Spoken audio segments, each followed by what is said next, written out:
Mr. Donald collapsed, and what kept me awake all night was his breakfast. Have you ever believed that eating granola every morning is good for the heart? Do you think drinking fresh fruit juice is a healthy choice? Do you feel reassured when your doctor says your cholesterol looks great so your heart must be safe? And have you ever wondered, while caring for the heart, are we forgetting about the brain itself? I used to believe all those things were true. Until one of my patients, Mr. Donald, collapsed just minutes after his morning jog. He was 72 years old. He didn't smoke, didn't drink alcohol. He exercised every day, followed a heart-healthy diet for 5 straight years. That morning, he jogged slowly as usual. Ate exactly what he always did, a bowl of granola oats, a glass of cold orange juice, 1 fish oil capsule. He collapsed in the park. Luckily, he was brought to the hospital in time. But the MRI results stunned me. His brain vessels showed mild inflammation, spreading across the area that controls balance. No blood clot. No high blood pressure. No cardiovascular abnormality. Just microvascular damage built up over time in his brain, something no one considered, because everyone was busy taking care of the heart. And the question that kept me awake for many nights was, could it be that the very foods labeled heart healthy are silently damaging our brains every day without anyone realizing it? I know what I'm about to say might raise doubts. Some may be confused, even resistant. But I believe, if you still want to stay sharp, still want to remember your grandchild's name, still want to walk to the park on your own each morning, then please let me finish this story. Because Mr. Donald is not the only one. And very likely, you might be eating just like him every morning. That's when I began to see, there's a quiet race happening where the heart is carefully cared for, and the brain is left behind. We've cared for the heart all these years, but has anyone asked, is your brain healthy today? I still remember the stunned look on Mr. Donald's face when I said, no, you don't have heart disease. But the blood vessels in your brain have been silently inflamed for months. He stayed quiet for a long time. Then he said a sentence I'll never forget, "Doctor, I thought keeping my heart healthy was enough." And in that moment, I realized. We've spent our lives monitoring every heartbeat but never listened to the silent voice of the brain. You go for regular health checkups, definitely getting blood pressure, cholesterol, and EKG measured. But has anyone ever asked you, have you been forgetting things lately? Do you feel more impatient than usual? When you wake up, does your head feel heavy or foggy? The heart cries for help with pain, but the brain doesn't. It just quietly declines, from a bit slower, to confused, to one day not recognizing your own loved ones. I call it a one-sided race. The heart gets monitored, cared for, supported by pills, foods, and every workout minute. But the brain is left behind. No cry, no pain, no demand for attention. But when the brain speaks up, it's already too late.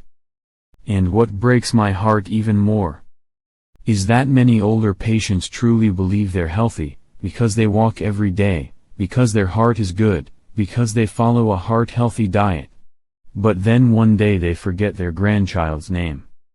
They can't find their keys. They lose the patience to sit through a 3-minute song. And they look at me with confused eyes. Maybe I'm just getting old. No. You're not old. You've just forgotten your body's most silent companion, your brain. And the brain doesn't need pity. It needs to be fed right, nourished right, and lived with just like your heart. It's because of the brain's silence that so many have made mistakes. Not out of laziness, but because they believed too much that what's good for the heart must be good for everything. And that's when I began to realize, some so-called healthy foods are the silent culprits attacking the brain every day. Granola, juice, protein bars. Why these 3 healthy foods may silently destroy your memory? Granola, juice, protein bars. Why these three healthy foods may silently destroy your memory? Do you start your day with a crunchy bowl of granola oats, a glass of fresh fruit juice, and a compact protein bar for a quick bite? Have you chosen those foods because the label says low fat, heart healthy, or cholesterol free? And have you ever felt reassured because you were eating right, just as your cardiologist recommended? I must admit, there was a time I believed that too. Until I started monitoring brain scans of older patients who had no heart disease, but were still tired, confused, and slowly dropping pieces of memory in silence. We're being fooled by two beautiful words, good for the heart but not necessarily good for the brain. Let me tell you the story of Clara, 67 years old, living in Florida. She was very disciplined. Every morning she ate granola oats. Every afternoon she drank sugar-free orange juice. She always carried a protein bar when going out. She didn't eat fried food. Didn't drink soda. Didn't smoke. All her heart health numbers perfect. But she came to see me because she started feeling foggy, repeating herself, and strangely tired even with enough sleep. I ordered an MRI. And I was stunned. Her brain blood vessels showed mild diffuse inflammation in the parietal area. No major damage, but tiny little dots showing chronic low-grade inflammation. Not from a stroke. Not from a clot. But from chronic vascular inflammation caused by a diet that seemed healthy. You know what? Store-bought granola often contains corn syrup, artificial sweeteners, hydrogenated vegetable oils. Bottled fruit juices, even those labeled 100% juice, can spike blood sugar quickly, causing oxidative stress on blood vessel linings. Protein bars, many are packed with artificial sweeteners, binders, and preservatives, all of which may affect neurons. The issue isn't with the foods themselves. The issue is the mistaken belief that anything labeled healthy makes us safe. But your brain doesn't read labels. It only feels damage. After Clara dropped those fake healthy items and replaced them with whole foods, less processed meals, and more fresh fruits and vegetables, she came back 3 weeks later with a gentle smile. Doctor, my head isn't foggy anymore. Clara's story isn't rare. I've seen it repeat over and over in many different forms. And all of them started with one small line on a label that everyone trusts, but no one really reads. But if sugars and additives are the silent culprits, there's an even more dangerous one sitting right in the bottle of oil you use every day. And that one also wears the heart-healthy label but could be the silent killer of your brain cells. Heart-healthy oil? Only if you're not heating it every day. I want you to picture a familiar kitchen. In that kitchen, there's a bottle of oil proudly placed next to the stove. Sunflower oil. Or canola oil. The label in bold letters, heart-healthy, no cholesterol, supports cardiovascular health. You pour a little oil into a hot pan. You sauté vegetables, fry some fish, or make something light for breakfast. You feel reassured. Because you're not using animal fat. You're doing the right thing. Right? But here's what few people tell you. When you heat those so-called heart-healthy oils to high temperatures, the fat molecules in the oil begin to change. No longer the healthy omega-6s they were when cool, but powerful oxidizing agents, created from heat reactions. One of those substances is aldehyde, an extremely small and extremely dangerous molecule. It sneaks into your bloodstream, crosses the blood-brain barrier, that fortress wall your body builds to protect the brain from toxins. And once aldehyde reaches the brain, it doesn't stay silent. It begins to disrupt nerve signals, inflame tiny blood vessels, and silently chip away at memory bit by bit. The heart isn't harmed by these small changes. Because the heart is muscle, strong, resilient. But the brain is different. The brain is 100 times more sensitive. Even mild inflammation can cause you to forget what you did just 5 minutes ago, feel more emotionally unstable, or simply experience brain fog, heaviness, for no clear reason. I witnessed this with Larry, 69, living in Michigan. A principled, meticulous, careful man.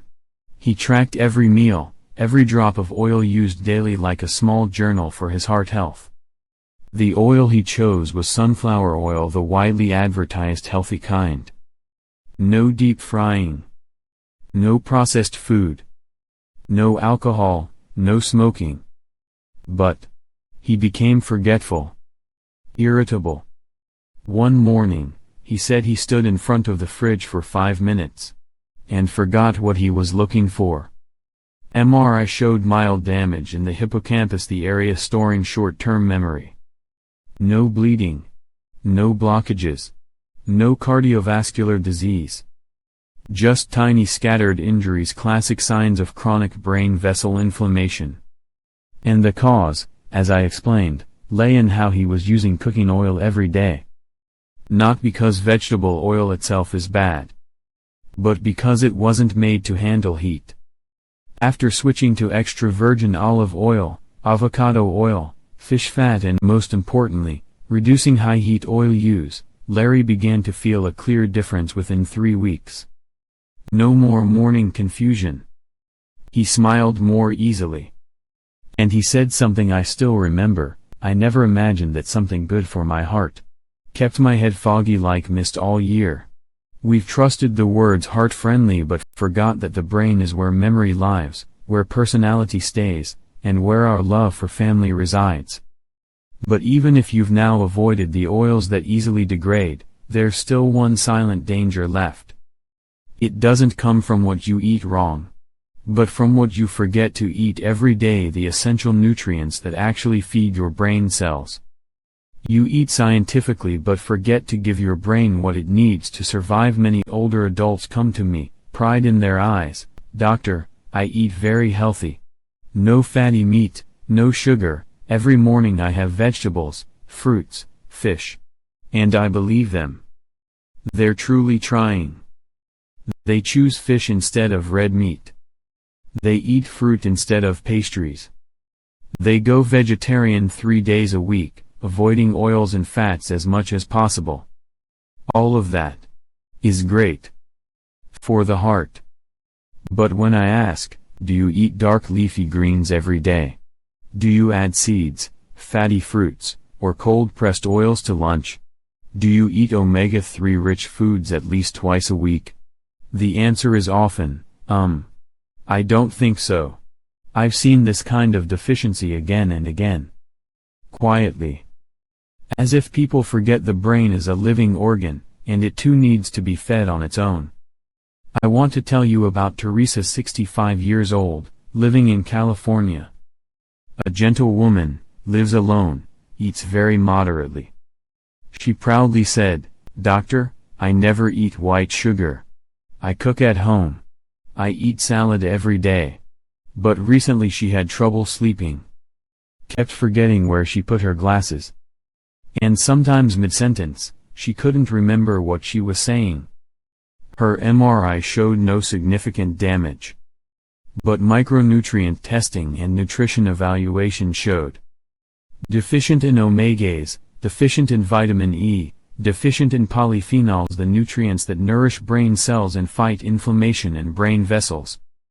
I gently told her, "You're not doing anything wrong.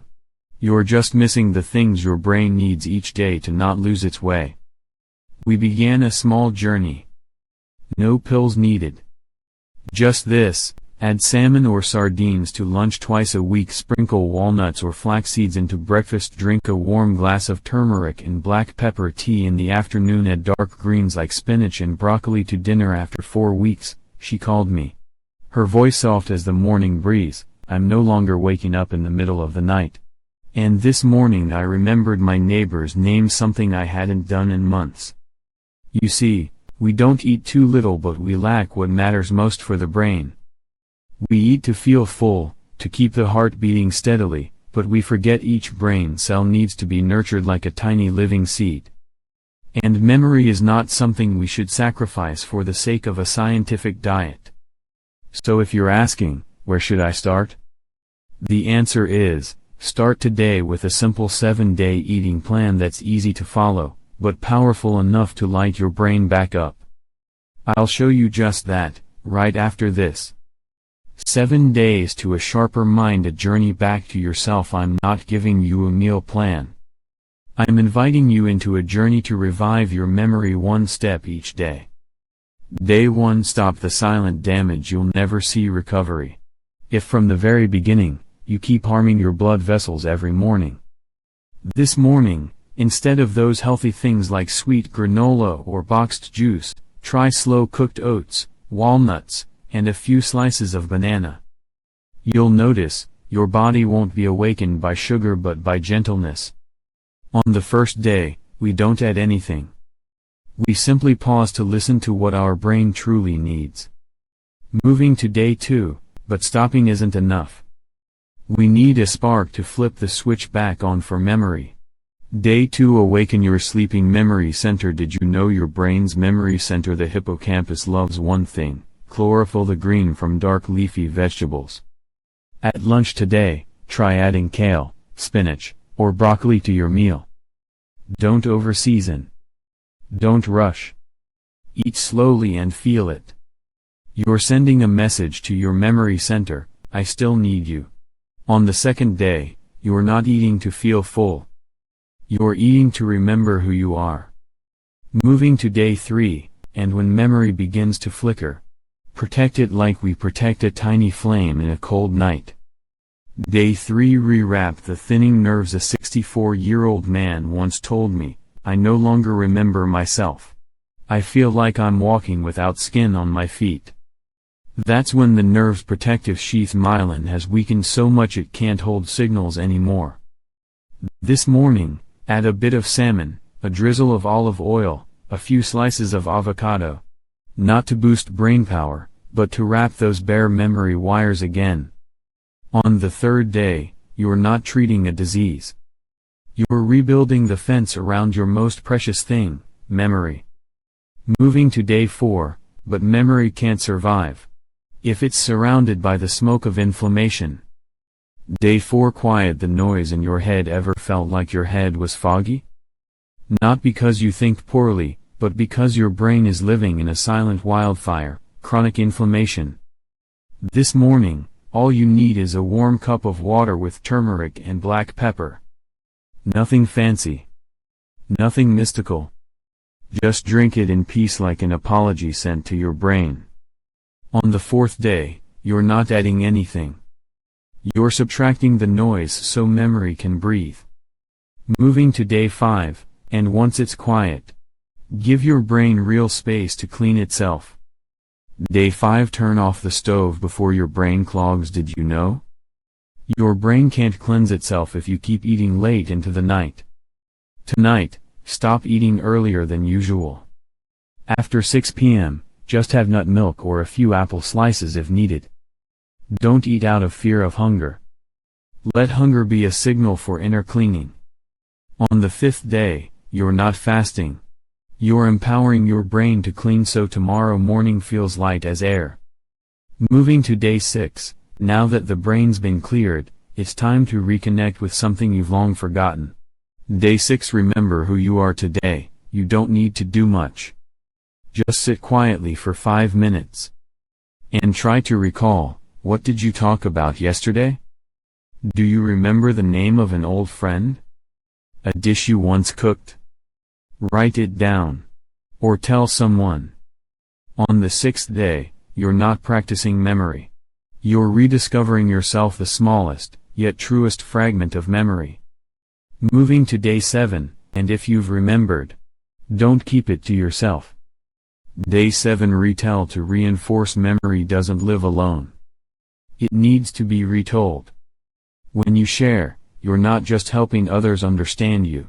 You're engraving it deeper into your brain like a memory carved in stone. Today, call a loved one. Say, I'm trying a gentle way to nourish my memory. And honestly, I feel different. On this final day, you're not just speaking. You're offering connection and receiving a clearer version of yourself. 7 days not to complete but to understand this, your memory hasn't left you. It's just waiting for you to return. When they no longer remember your name, but you still remember who they are you living beside someone who's slowly drifting away from themselves? Someone who used to be your rock. Used to be steady, sharp, remembering everything about you. But this morning, when you called them, they asked, "Who are you?" They don't remember who you are. But you never forget who they are. I once met a wife in Ohio, 74 years old, standing outside her husband's room, the man who had lived with her for 52 years, and she whispered, "I just wish he would call me honey one more time." I don't know who you are, maybe a child still driving over every Sunday, tears soaking your steering wheel, or a spouse still hugging the other every night, even if that hug is met with silence. But I know you're hurting.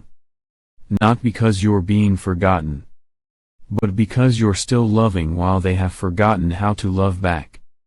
You may have searched Google hundreds of times, best brain foods, how to prevent Alzheimer's, early signs of memory loss, but no search result tells you how to keep living beside the one who once loved you but no longer remembers your name.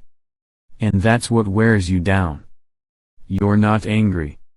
You just freeze when they call you someone else's name. You hurt but still make breakfast. You worry but still smile. You're exhausted but still say, "It's okay, honey." I can't make them remember everything again. But I want to help you remember something even more important: you are not meaningless. The love you give, even if unnoticed, is still the one light keeping them tethered to this world. And you don't have to carry this alone. I know there are people like you, all over America, sons, wives, husbands, friends, still holding the hands of their loved ones as their entire world of memory crumbles. You are the one holding onto the last piece of memory, and even if fragile, it is still a miracle. So what can you do? Not look for some miracle drug. Not become a doctor. But instead, share a simple meal with them, let them hold your hand a little longer, sing the old song again, open the old photo album, mention names of high school friends, and every time they forget, don't correct them. Just say, "It's okay. I'm still here." Because if they are losing their memory, then you are what's left of it. And when you hold on to that love long enough, even if just a few minutes each day, believe this, somewhere deep inside, they still know who you are. If you're still watching and your eyes are blurry, know that you are not weak. You are simply someone who still loves, and loves enough not to leave. You are not alone. You are doing something this world should bow to, staying when memory has gone. A journey that doesn't end with memory. Maybe you spent a lifetime beside them, or maybe you've just started to worry because your mom keeps asking the same little question.